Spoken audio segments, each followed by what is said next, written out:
You're listening to the Greeks Gridiron, live with Athan Hristodulu.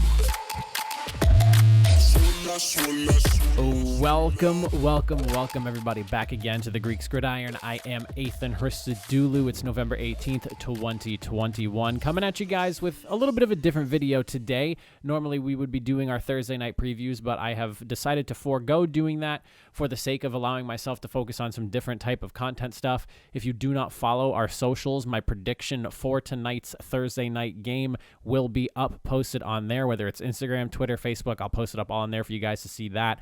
But let's talk about some divisions, shall we? We're ranking all 8 of them from worst to first, discussing who stinks and who doesn't in the NFL, at least as a group. So without further ado, we'll start with the number 8 spot. And this is one that I think is it's pretty much so because the division is a foregone conclusion at this point, barring some craziness.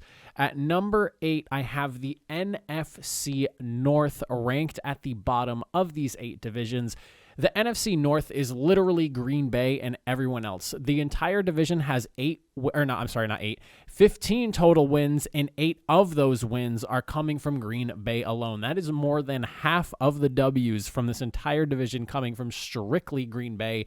Detroit obviously has not found a way to win yet, even though they just had a really good shot against the Steelers this past week and were unable to do so and resulted in a tie.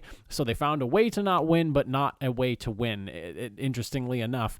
Then you have Chicago, who there has been questionable decision-making and game planning surrounding Matt Nagy and the coaching staff there for quite some time now. We're seeing flashes of talent from Justin Fields here and there, but you're worried he might get killed. And then there's the Vikings, who in my opinion are probably one of the biggest letdowns of the season. They just quite can't get on the same page offensively or defensively, and I've talked about that a lot in depth through power ranking videos, game previews, how either the offense shows up or the defense shows up.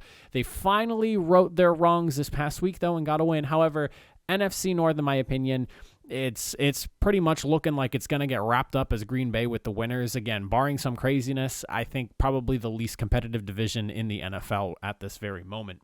Now, coming in at number 7, and not too very far ahead of them, I have ranked the AFC South. Now, this is a division that you have the Tennessee Titans sitting at 8-2, a team that lost the Jets not too long ago, but has also rattled off wins against KC, the Bills, the Rams. I mean, they've beaten some really, really good teams. So while, you have a really good team in Tennessee, the rest of the division, I don't know. The Jaguars and the Texans, they are both in like complete rebuild mode at this point, trying to figure themselves out, barely able to scrape together any wins at all this season. And then you have somebody like the Indianapolis Colts, where they're 5-5, and I don't really know what to call them at this point. There are weeks where they either lose in pretty good style or they win in pretty good style, and then they just have these games that they completely blow, like the Ravens game where they just completely blew the lead and lost. They just have some really interesting wins and some really interesting losses. But overall, this entire division realistically is pretty much the Tennessee Titans, with like the Colts hanging on by a thread. Another one of those hardly competitive divisions, and definitely amongst the worst in the league, sitting at number 7. Now, coming in at number 6, and honestly, you could argue this might deserve to be a little bit lower. Maybe not. I don't know. But I think I am pretty comfortable having them here at number 6. I do have the NFC East. Dallas is obviously weighing out the top very heavily because they're the only team above 500 in the division.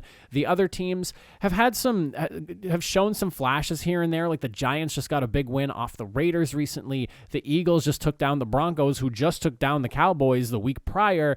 And then you have the Washington football team where, they just beat Tampa Bay, but their record does not speak for themselves. While the records are not great, some of the wins that these teams have had and just some of the ways that they've looked in some of their games has been somewhat more impressive than what their records actually are. So, interesting division to say the least. Again, a very top-heavy division with Dallas sitting there. It's like Dallas and everyone else because everyone else is sub 500. But there is a little bit of competitiveness brewing in this one here. I'm curious to see how the Giants look as they continue to get pieces back from all the injuries that kind of ravaged their offense at the beginning of the season, and now they're all slowly starting to return and maybe clicking a little bit better. We'll have to see how things go throughout the rest of the season. But right now, NFC East at number 6, I like them there. Now, at number 5, and honestly, I was debating on maybe putting them one spot higher, but I think that they belong where they do because of just how bad the other two teams are. I have ranked the AFC East.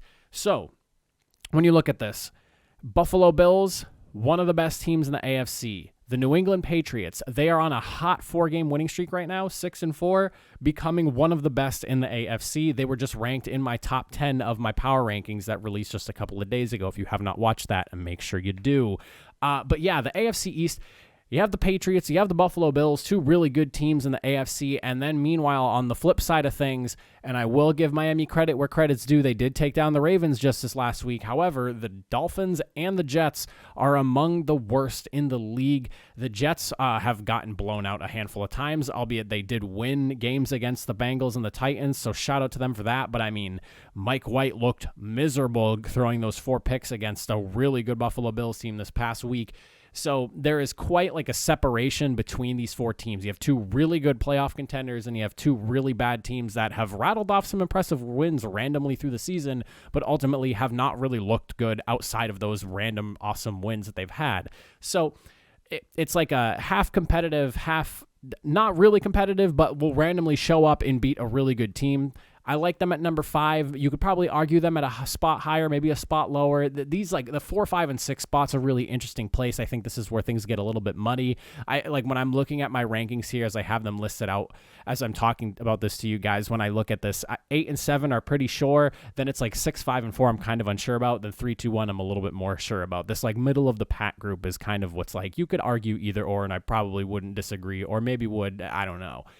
Coming in at number 4, though, this is where things get fun. This is where we're starting to talk about some of the better divisions in the league. At number 4, and I'm curious to see what people think about this, and it's more so here because of recent events than it is because of the entirety of the season, I have the AFC West. Now, why do I have the AFC West here? Fairly competitive division. However, Las Vegas is starting to slip. I think that just the issues that they've had to deal with throughout the entirety of the season, losing first rounders, losing their head coach, there's a lot weighing on them right now, and they have not looked the best the last couple of weeks, dropping games to both the Giants and then getting stomped out by the Chiefs. Then you have Kansas City starting to heat up pretty good. They're 6-4 now. It's funny because they don't feel like they're 6-4. I feel like the way everyone's talked about them, you'd think they're like 4-6 or worse, but they are 6-4 at this moment, starting to hit a little bit of a stride. Meanwhile, you have the Chargers that keep losing games that they should win, and then you have the Denver Broncos who will go out and completely shut down the Dallas Cowboys and then turn around and lose to the Eagles the next week. I don't really know what to make of them, but they are what they are at 5-5. I like this division because you don't really know what you're getting, but you do know you're going to get some competitive games that they're going to be in. Will they randomly lose games they should probably win? Yeah, you could say that about the Chargers. You could say that about the Chiefs. You could say it about the Raiders, and you could say it about the Broncos. But they have won some impressive games. They've lost some unfortunate games, but a hotly competitive division, and one that I do not think is one to just be scoffed at, and that's why they're sitting in the top half at number 4. Then coming in at number 3, this is where we're going to see a pretty, I would say, kind of a shock value type of selection just because of some of the teams that are in the division. But I'm starting, this was like kind of a last minute change to this as well, because I actually did have them ranked higher before I made some edits and started recording this.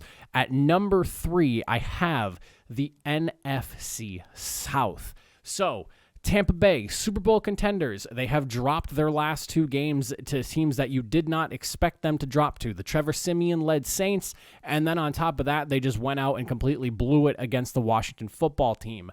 I'm concerned. Those are some very big losses, and losses to teams you should have been beating. Then you have New Orleans, who somehow has managed to win over the Tampa Bay Buccaneers, and then lost this past week to the Falcons. What do you make of these teams? I don't know, but I will say that they have been some of the better teams in the league, and they've been fairly competitive. Meanwhile, Carolina, I almost just Carolina there. Carolina stepping up to the plate. Obviously, it's you're looking at the Cardinals. They're dealing with a lot of injuries, but you stepped up and you got a big win. The offense put up a ton of points. So, is the Cam Newton signing the spark, that little bit of fire that this offense needed to help support what, in my opinion, is a playoff-ready defense? Maybe. Who knows? Again, this one's more ranked because of more recent events than anything else, but overall, I think they also have a very fair argument for the number 3 spot here. And then ultimately, you also have to look at the Atlanta Falcons, who are they are what they are. They've been blown out, but they've also won some big games. I don't know. Interesting to say the least for that team. Some weeks they look really good, some weeks they don't. And I think I just said this past week they played the Saints and won. They didn't. They just got blown out by the Cowboys. So again, I don't know really what to make of the Falcons because, they could have been in the playoffs had the season ended this past week, like that kind of discussion. But at the same time, do I think that they're a true playoff team? Probably not. But they're like the one weakness in this division, in my opinion. Then coming in at number 2, this is big because this is the last 2 spots, and I feel like you could argue number 2 and 1 fairly well, but after some serious consideration, I decided to go at number 2 with the AFC North. This has been a division that has been playing kind of hot potato with a leader throughout the entirety of the season. Every single one of these teams has had some hot streaks, some low ends, it's been interesting to watch this division play out, but you get really good football from all of these teams for the most part. The Browns are obviously in a really tough spot right now, injury-wise, and it just seems like the chemistry, the OBJ thing was kind of an issue, probably a little bit more than some people actually wanted to let on.